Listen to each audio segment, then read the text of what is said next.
As Christians in this culture, we are aware that these results or these metrics don't define us. The world screams at us that we are what we produce. It screams at us that you are how good you are at your job, how good you are of a student.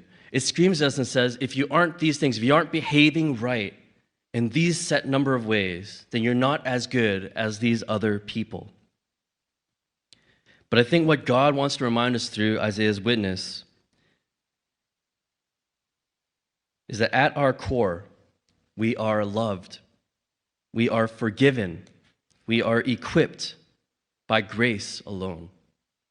Not because of what we bring to the table, but because of what God has brought. In Jesus, we are reminded that it's okay to fail. We're allowed to make mistakes. It's okay to not always measure up. And the reason for that is because God's glory goes before. His glory fills the whole earth. It's because our God is all-sufficient. So if our God is all-sufficient, then we don't need to be.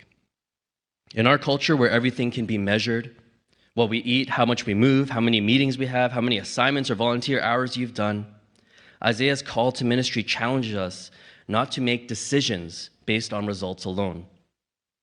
Because if we're choosing what to do based on what we perceive the result to be, or what the result we want, we're really making ourselves God, aren't we? This call challenges us to be faithful and trust that God has his own metric for success. But that requires our faithfulness.